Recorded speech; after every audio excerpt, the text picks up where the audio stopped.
Welcome, my name is Mr. Munoz, and this is the watercolor segment of Exploring Art. And I just want to go over some things in order to review a few basic things that we've already done, but we need to get better at doing, and so that we can progress in our watercolor class. So the first thing I want to do is talk to you about the fact that we are going to be using brushes, and we have, again, for review, some of the basic materials that you need to use in class. And the whole idea is that we go over these practicums, you go over the material I'm giving you here, and then you help and you use these practicums and exercises when you go back to class and you have time to work with the materials. Okay, first of all, pencil.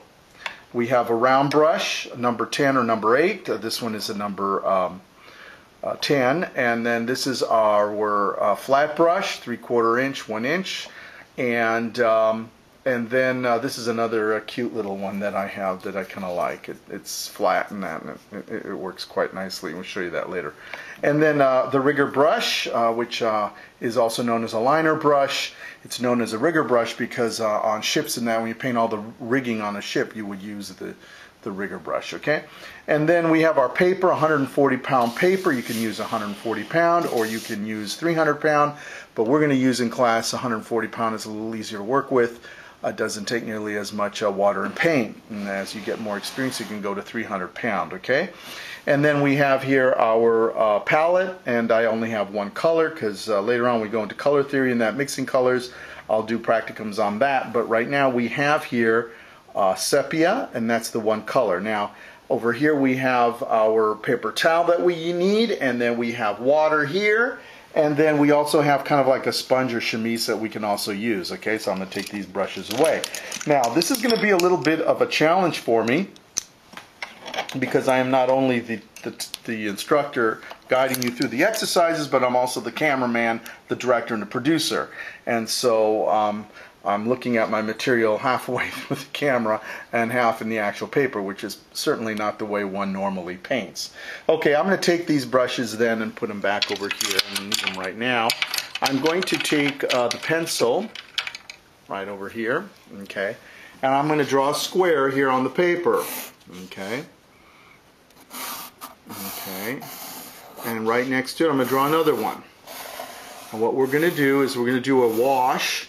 One wash we're going to use a flat brush, one wash we're going to use a round brush to review how we use the brush. So here's the water, here's the brush, okay, and I get some water on there, and we come to our paint, grab a little bit of paint, and we just take a little bit, bring it down like that, okay, and then we're going to do this on dry papers, and we use a lot of water, okay, because we're going to do this on dry paper. I think I need a tad bit more paint, but that's okay. I think this will work for now. And then we go over, we put our brush down. Notice how I do it on the side. That's how we brush. Now you notice a bead of water there? We come back, get some more paint. We pick up that bead as we add the next line. You see that gives us a nice drop here. We move quickly so that nothing dries. You know what the old rule is. You've got 10 to 15 seconds before paint dries. Go over the bead, go down again. And then we take a little bit more paint. Go right where the bead is, right where the bead is, and we go across like that. Then we come back right where the bead is. You see that bead right across the way there. Come here. Whoops, something fell in the studio. And then we do one more time. And now at this time, we're not going past the line. We go through here. Now, when it beads up, we're going to take the brush. We're going to rinse it off. Okay, we're going to come over here, dry it, and then with a dry brush, you see, we're going to just touch that. And what we're doing is picking up that excess water. Voila! That is a wash.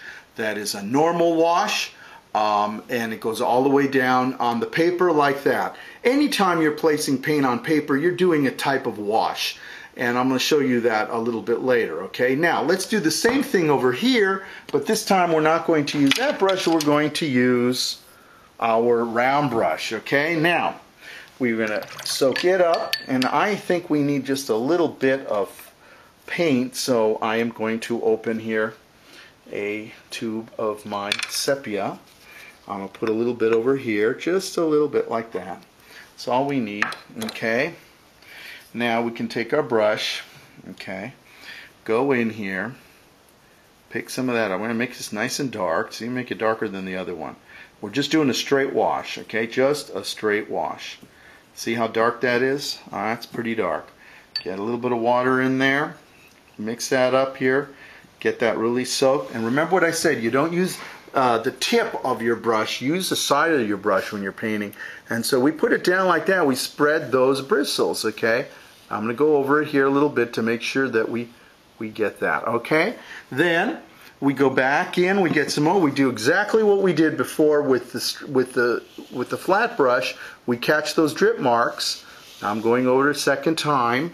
That's okay, as long as it's not dry yet. Now look, you notice how it's beating down here? Now we go back in there, we pick that up, okay, we go across, and then we get some more water, get some more paint, pick up where the beading is. You can see it there, it's very prominent, and then we just go over it, okay. And now I'm going to tell you what, we'll make this a little graded. We'll put less paint now and just more water, so we'll just catch that like that, okay. Again, just a little bit of water and paint, and it would come like that. Now I'm going to rinse the brush off, and now I'm going to dry it here, and then I'm going to now wait a minute, didn't do that right. We've got some water here, and we're going to bleed that down, okay. Put a little bit more paint on there, and then just straight water as we end it, okay. And there you've got a graded wash. Now again, you've got some collection of paint at the bottom, so just pick it up, okay. And so there we go. We have two different kinds of washes there, okay. Now if I were doing a graded wash, let's say a graded wash where I really wanted it dark on top and then really going down, I'd bring my pencil back here. I would draw my square here.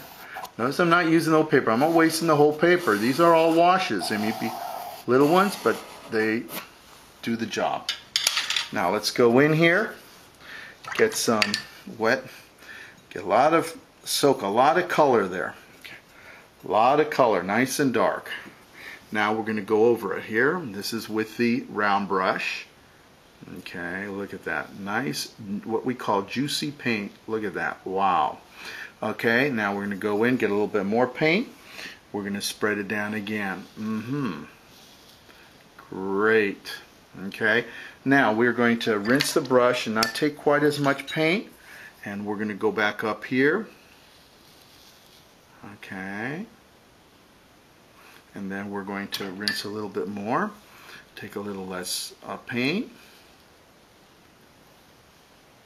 And then really rinse the brush dry and see if we can't get, I mean not dry, but see if we can just get it as light as possible, okay? So we go from dark to medium to light. Dark, medium, light. That's called a wash, okay? And let's do it again with the flat brush, okay? We'll take the flash brush here, flat brush again. And I'm separating my brain here. It's funny, art is in some ways, I'm using technical, two sides of my brain at the same time. The right side of the brain for the art and the left side of the brain for making sure I do this right and get all the technicalities down here. Okay, here we go. Lots of paint. Alright, we come here, we just plop that on, put in some more paint on there. Okay, now that we've got those two on, alright, now maybe a little bit less. Maybe dry the brush just a tad. Let's put a little bit less. See how that's beating up there? It's nice. Yeah, I missed a spot there a little bit. There we go. Now I'm going to really rinse the brush. Okay. I'll dry it and then rinse it one more time, but I got to hurry up because I don't want this to dry on me. And that's what we got. Okay, now we have a graded wash. There you go. A dark, a medium, and light. Okay, and so whether you're using a flat brush here or you're using a round brush, you can do washes. Now remember what I said about paint. Now this is very important. When you paint, you're really painting edges, and then you've got solid edges, and you've got you know, what we call those hard edges, and then we have soft edges. Okay. Now, first of all, in doing the washes, let me show you what I meant before about washes before I get to edges. I should have said this first. Let's say I do something like this, and maybe something like this. Okay. Now there's two, you know, I take my round brush, okay, and I go in there to paint that. I may put a lot of paint on my brush. Maybe I'll put some paint in this area here, okay, and then right away I might rinse the brush, and then just with the paint that's already on the paper, I will spread that down, you see. Okay, that's a wash. It may not be a graded wash like we did here, but that's still a wash. Anytime you're putting paint down on paper, you're creating some kind of a wash. See here, again, let me try on the bottom. If I put some paint here and make it really, really strong here, okay, and I place, I'm really placing paint. I mean, I'm not painting back and forth. I'm just placing the paint. Then I can take it, dabble, dry up my brush a little. Then I can take that and I can spread it any way I want to, you know, and I'll get all these different kinds of ways in which to paint. Okay, there. Okay, so you know, there's many ways. Or before it's dry, I can go in there and spread that paint around. Okay, those are both washes, and we have to learn how to do that. Place the paint. Now I was talking about edges. There's two types of edges, right? Hard edge and a soft edge. Let me show you. If I take this and really saturate it, okay. Now I come over here and I just paint a stroke. Okay. Now this edge here is a hard edge. Now, if I want a soft edge, I can rinse the brush, keep it a little wet, and before that dries, I can go in there like this, and I dissolve the paint there a little bit. That becomes a soft edge. The difference between a hard edge and a soft edge. Okay, those are important concepts that we have to learn. Hard edge, soft edge. And you've got to become an expert at doing that, okay? So what I want to do now, I'm going to stop this lesson. This is the very first one. We've done a wash. We've done really 4 washes. We've placed paint on the paper, and we've rinsed the brush and then spread the paint. We did a hard edge and we did a soft edge, okay? Maybe I'll do that just one more time for you. Hard edge, okay? Hard edge. Now, right now, it's hard edge on both sides, but the minute I add a little bit of water, okay, and I touch the one edge, it becomes a soft edge. And if I really, I lost my little chemise here. If I really dry it here and go back here and really play with that, you see it dissolves. So here's again a good example. Hard edge on the top, soft edge on the bottom. Hard edge on the top, soft edge on the bottom. I need you to practice doing all of these exercises. Taking pieces of paper, not doing the whole page, but just doing little squares like this and trying to practice and try to get it as even as you possibly can, okay? Even better than this. Try to get it even and do graded washes from dark to light. Try to do a uniform wash. Graded washes using flat and round brush. Do little circle blops or whatever, and then place the paint in that little area and then spread it around the borders, okay? If you go over the border, it's okay, it doesn't matter. And then practice hard edge, soft edge. Hard edge, soft edge. Thank you.